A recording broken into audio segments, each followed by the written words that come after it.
Class 10th का VVI मस्त important प्रश्न लेकर आए हैं, जो कल परीक्षा में सवाल में छपा हुआ दिखाई देगा। तो सभी छात्र एवं छात्राएं इस प्रश्न को पढ़कर जाएंगे और 2-3 वीडियो और हमने डाल चुके हैं, उस वीडियो भी देख लेंगे, उस प्रश्न भी देख लेंगे, ताकि कल एग्जाम में हमें छपा हुआ दिखाई देगा। तो देखते हैं पहला प्रश्न क्या है। नजमा मंगमा की कौन थी? बहू। नजमा मंगमा की कौन थी? बहू। 3 बेटे 2 वक्त की रोटी, एक माँ। किस कहानी की पंक्ति है? धरती कब तक घूमेगी। 3 बेटे 2 वक्त की रोटी, एक माँ। किस कहानी की पंक्ति है? धरती कब तक घूमेगी। अब देखो, माँ बेचारी घर की सर्वस्वी मालिक थी। अब वह बूढ़ी हो गई, 3 बेटे के पाल पोस कर सियान कर दे, कमाने खाने लायक कर दे। वही बेटा बुढ़ापा में उसने माँ को रोटी नहीं देती है, 2 वक्त के लिए माँ तरसती है। तो इस पर विचार आया,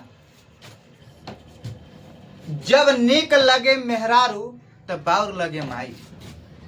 जब नीक लगे मेहरारू तब बाउर लगे माई, तब बुझ लिहा तू बेटा ना अब हो गई ला कसाई। तब बुझ लिहा तू बेटा ना अब हो गला कसाई। मानत होई कि माई से गलती बुला जाइत होई, मानत होई कि माई से गलती बुला जाइत होई। तो ओकरा समझे खातिर बहू और बेटा को भी तो फर्ज होला ना। जवन माई 9 महीना कोख में पीड़ा सहेली, वही माई 2 वक्त की रोटी खातिर तरसेली। वही माई 2 वक्त की रोटी खातिर तरसेली। चलो, अब तीसरा प्रश्न ये है कि I want that girls admitted now. किसने कहा? बड़े डॉक्टर ने। I want that girls admitted now. किसने कहा? बड़े डॉक्टर ने। शंभू महाराज बिरजू महाराज के कौन थे? चाचा। शंभू महाराज बिरजू महाराज के कौन थे? चाचा। जित जित में मैं निरखत हूँ, पाठ सहित के विधा है साक्षात्कार। जित जित में मैं निरखत हूँ, किस पाठ के विधा है? साक्षात्कार। हमने जब किताब पढ़ा रहे होंगे तो उस समय बता दे कि जब कोई व्यक्ति जीत कर आता है तो उसमें कुछ अलग ही निखार आता है, निखार अलग ही आता है, तो वह साक्षात्कार। बहादुर के बाप कहाँ मारा गया था? युद्ध में। बहादुर के बाप कहाँ मारा गया था? युद्ध में। निराला के साहित्य साधना के रचनाकार कौन है? रामविलास शर्मा। रोन नदी के किनारे बसे शहर का नाम? अभिनयो। प्लेटो और कांट थे महान एक दार्शनिक। दिनकर के ज्ञानपीठ पुरस्कार किस कृति पर मिला? उर्वशी पर। मछली के लिए मसाला कौन पीस रही थी? माँ। 4 सप्तक के संपादक कौन थे? प्रयोगवाद के कवि आ गए। जनतंत्र का जन्म शीर्षक कविता के कवि का क्या नाम है? रामधारी सिंह दिनकर। अगर युग पूछेगा तो छायावाद युग। अगर युग पूछेगा कि रामधारी सिंह दिनकर किस युग के कवि हैं, तो छायावाद युग। क्योंकि जब राम जी वनवास गए थे तो कहीं देखकर, छाया देखकर उन्होंने विश्राम करने लगे। यह ट्रिक है, तो छायावाद युग हो गया। आराम जी रामधारी सिंह दिनकर। मेरे बिना तुम प्रभु कविता का हिंदी रूपांतरण कौन किया? धर्मवीर भारती ने। मेरे बिना तुम प्रभु कविता का हिंदी रूपांतरण कौन किया? धर्मवीर भारती। मछली कहानी में किस वर्ग की जीवन वर्णित है? मध्यम वर्ग। मछली कहानी में किस वर्ग के जीवन वर्णित है? मध्यम वर्ग। अब हमने व्याकरण देख लेते हैं। व्याकरण में है, पहला चैप्टर से अगर प्रश्न में आएगा तो पूछेगा कि कुल वर्ण हिंदी में कुल वर्णों की संख्या कितना है? 52। हिंदी में कुल वर्णों की संख्या कितना है? 52। उसके बाद पूछेगा कि जिसमें स्वर की संख्या कितनी है? 11। स्पर्श व्यंजन कितने हैं? 25। अब वहां से न पूछकर अगर ये पूछ देगा, अभी इंटर की एग्जाम ही पढ़ा जिसमें प्रश्न ऐसे हमने व्याकरण करा दिए ताकि पूरे पूरे लड़ गया। तो उसमें पूछा था कि उस व्यंजन कितने हैं?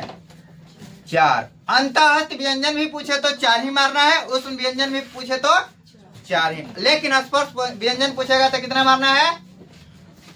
25। स्पर्श व्यंजन अयोगवा 2 गो, अयोगवा कितने हैं? 2। अब उसके बाद है ये पूछेगा कि वह वर्ण के कितने भेद होते हैं? 2 भेद, स्वर वर्ण और व्यंजन वर्ण। स्वर वर्ण के कितने भेद होते हैं? 2 भेद, ह्रस्व स्वर और दीर्घ स्वर। व्यंजन वर्ण के कितने भेद होते हैं? 3 भेद, अंतःस्थ, ऊष्म व्यंजन और स्पर्श व्यंजन। उसके बाद ये पूछेगा कि संयुक्त व्यंजन कितने हैं? 4, छ, त्र, स्र और ज्ञ। छ, त्र, स्र और ज्ञ। प्रत्येक वर्ग का पहला, तीसरा, पांचवा वर्ण है अल्पप्राण, तब बाबू महाप्राण, दूसरा और चौथा, दूसरा चौथा महाप्राण हो गया। अब इसमें ये पूछेगा कि घोष और अघोष, तब पहला दूसरा के अघोष और तीसरा चौथा पांचवा के घोष व्यंजन बोलेंगे, यानी 345। अब 12 याद कर ले रहेंगे, एक में 135 और 224। 135 को अल्पप्राण और 24 को महाप्राण, 345 को घोष और 12 को अघोष। जिस स्वर के उच्चारण में 2 मात्रा लगे उसे दीर्घ, और जिसमें 1 मात्रा लगे उसे काची स्वर बोलेंगे। वचन के कितने भेद? 2 भेद। जो शब्द संज्ञा के बाद, जो शब्द संज्ञा के बदले में प्रयोग हो उसे सर्वनाम कहते हैं। सर्वनाम के 6 भेद, लेकिन हिंदी में यानी लेकिन पूछ देगा कि सर्वनाम कितने हैं। अब अभी इंटर के एग्जाम में आई थी प्रश्न है, 11 है। सर्वनाम कितना है? 11, लेकिन भेद कितना है? 6। विशेषण के कितने भेद होते हैं? 4। विशेषण कितने भेद होते हैं? 4। जिस शब्द से किसी काम का होना प्रकट हो उसे क्रिया कहते हैं। जिस शब्द से किसी काम का होना प्रकट हो उसे क्रिया कहते हैं। जिस क्रिया का फल कर्म पर न पड़कर कर्ता पर पड़े उसे अकर्मक क्रिया कहते हैं। ऑब्जेक्टिव के लिए अब वीवीआई प्रश्न है। वाच्य के कितने भेद होते हैं? 3 भेद। जो क्रिया की उत्पत्ति में सहायक हो उससे उस कारक को उसे क्या कहते हैं? कारक कहते हैं। कारक के कितने भेद होते हैं? 8 भेद। अर्थ के अनुसार वाक्य के कितने भेद होते हैं? 8 भेद। संज्ञा, सर्वनाम, क्रिया, विशेषण, इसमें संज्ञा के कार्य करने वाले पद समूह को संज्ञा पदबंध कहते हैं। अब देखेंगे कि समास के कितने भेद होते हैं। समास के भी 6 भेद होते हैं। समास के भी 6 भेद होते हैं। समास के कितने भेद होते हैं?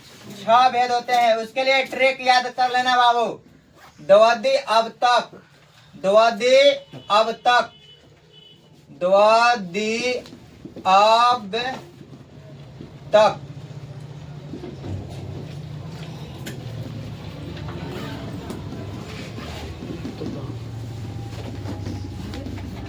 दस द्वंद, दिस दिग्गु, अव्ययीभाव, बहुव्रीहि, तत्पुरुष, क्रमधारय समास। समास के 6 भेद, द्विआद्य अब तक याद रख ले रहना। उसके बाद है पूछ देगा कि उच्चारण स्थान से अभी आया था प्रश्न कि ड का उच्चारण स्थान इंटर के एग्जाम में पूछ ले था। रट ऋषि मूर्धा। अगर ये हमारा ट्रिक कोई किसी भी छात्र छात्राएं का याद ना होगा तो उसके लिए एक और ट्रिक लेकर आए हैं, जिसका ट्रिक है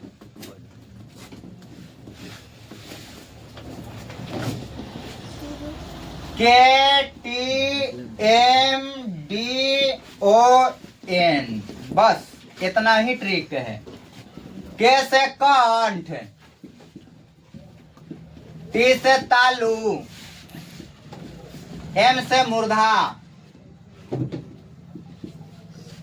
डी से दंत, ओ से ओष्ठ, एन से नासिक, तक के से कंठ, तक के से कख क से लेके अड़ा तक, अड़ा ना रहेगा कंठ, अड़ा नहीं रहेगा ऑप्शन में, कंठ वाला अड़ा रहेगा ऑप्शन में, कंठ नहीं रहेगा तो नासिक। अंतिम संख्या के लिए सबका नासिक। और टी से तालु, तो टी के च से कर दो। तो दूसरा स्थान हमने एक वीडियो में बता दी है कि क के एक स्थान देना, च के दो, तो दूसरा पर तालु, तो टी से तालु। तीसरा के हम नाम दिए तीन पर आता है ट, तो ट वाला को एम यहाँ रिलेटेड कर दिए, 3 के एम से मूर्धा। 4 को यानी त थ ध ध, तो 4 को डी से, डी के रिलेट कर दिए दंत। और 5वां को प, तो 5 को ओ से, तो ओ से ओष्ठ, तो पवा वहा के पूरा। अब बाकी बचा हुआ शब्द सबके लास्ट नासिक। अब ओकरो से आगे पूछेगा तो KTKODO, KTKODO, KTKODO,